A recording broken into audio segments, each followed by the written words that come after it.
O Internacional venceu o São Paulo pelo placar de 1-0 no estádio do Morumbi. Maurício marcou o gol. Vitória que encaminha o vice-campeonato do Brasileirão para o Internacional e dá ótimas notícias para o torcedor. É verdade que sofreu um pouco no segundo tempo, mas a gente fala sobre isso. A vitória colorada no Morumbi. Ah, como eu gosto do Morumbi. Agora aqui no A Dupla.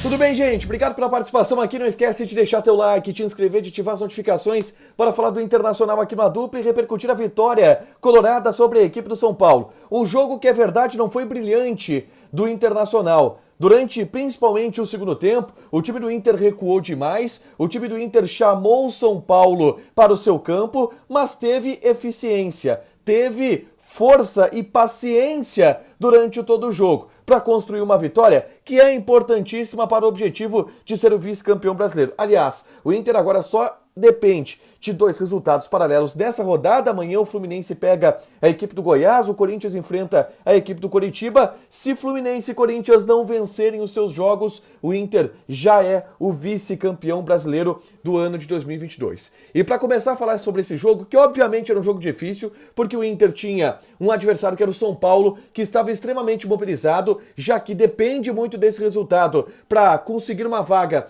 na Libertadores da América, estava pressionado pelo seu torcedor, pelo desempenho ruim que havia tido contra a equipe do Fluminense na última partida, na última rodada, no último fim de semana, inclusive com a treta interna de Patrick versus Rogério Ceni, o que obviamente gerou um desconforto interno, tanto que o Patrick começa no banco de reservas na equipe do São Paulo. Então o Inter enfrentou um adversário muito mobilizado, muito motivado e conseguiu segurar esse ímpeto do São Paulo. E para mim, esse foi o principal trunfo, o principal mérito da equipe do técnico Mano Menezes durante o jogo. O Inter conseguiu controlar os ânimos e ser mais eficiente durante todo o jogo. Do ponto de vista mental, o Internacional deu um banho na equipe do São Paulo. É verdade que nos primeiros lances, o São Paulo pressionou o Internacional. O São Paulo criou oportunidades. Mas o Inter, ali pelos 15 minutos do primeiro tempo, já começou a ter um pouco mais de posse de bola, já começou a construir mais oportunidades e chegou ao gol. Aliás, o gol do Internacional é uma pintura, é uma obra de arte, uma construção coletiva de ser aplaudida. Uma jogada que começa com o Maurício saindo da sua posição de meia-direita, ele tabela com o Alan Patrick, devolve no Johnny, o Johnny dá no Alan Patrick, o Alan Patrick serve o Pedro Henrique, que tinha a opção do alemão fazendo a parede, e a movimentação do alemão ela foi fundamental, porque é ele quem segura o zagueiro, e aí o passe vai para o Maurício, que cara a cara com o goleiro Felipe Alves, acaba batendo cruzado e marcando o gol do Internacional para abrir o placar.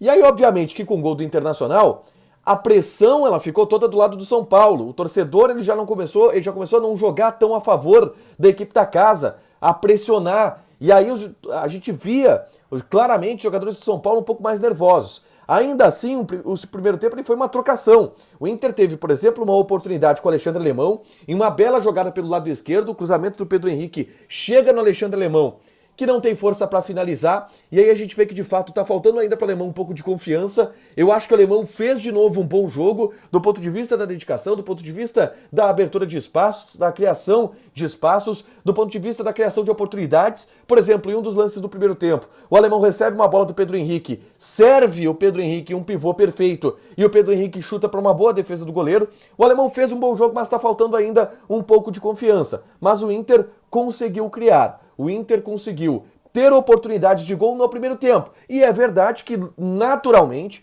por ser a equipe que estava vencendo o jogo, por estar jogando fora de casa, contra um adversário extremamente pressionado, o Inter cedeu algumas oportunidades de gol.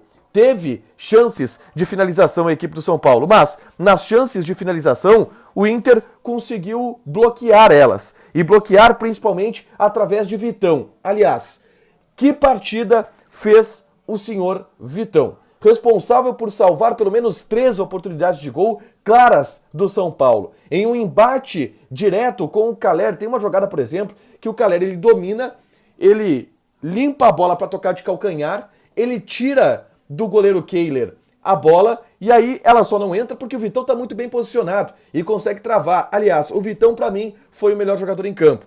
No primeiro tempo ainda faço destaque para o Johnny, que marcou muito no primeiro tempo e foi uma peça muito importante para esse equilíbrio de meio campo do Internacional. Aí a gente vai para a segunda etapa.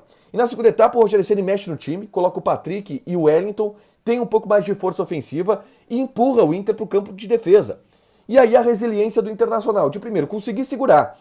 É verdade que o São Paulo pressionou durante boa parte do segundo tempo.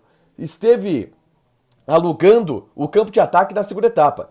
Mas o São Paulo não criou grandes oportunidades tão claras de gol. Chegou a um golaço do Igor Gomes, que foi anulado, e justamente anulado, porque na origem da jogada teve uma falta do Nestor em cima do Rodrigo Moledo, mas fora isso, não foram grandes intervenções do Kehler, não teve que fazer nenhum milagre, não teve nenhum gol perdido do São Paulo. O Inter conseguiu se recuar as linhas, é verdade, e se o Inter teve uma atitude um pouco passiva no segundo tempo, o Inter soube muito bem sofrer com essa atitude passiva, o que, aliás, é uma marca do Internacional durante todo esse Campeonato Brasileiro. E aí, com o Vitão fazendo um grande jogo, com o Moledo fazendo um grande jogo, o Mano mexe no time, coloca o guri Matheus Dias, coloca o guri Tauan, fecha uma linha de 5 em determinados momentos. Tauan e Matheus Dias entram bem, entendendo a partida. Dois jovens jogadores que obviamente serão mais observados ao longo dos próximos meses e das próximas temporadas. Bons valores para o Internacional. Eles entram bem no jogo, se adaptam bem às circunstâncias da partida.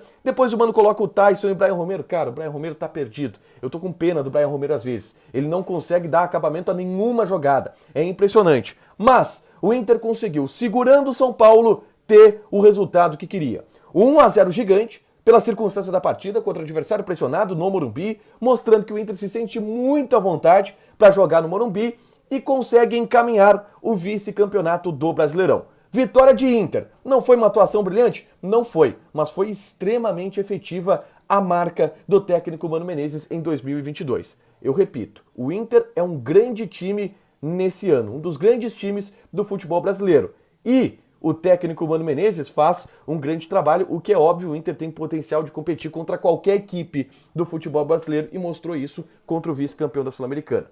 Deixa o teu like, te inscreve, ativa as notificações que vai ter mais conteúdo aqui no canal. Beijo!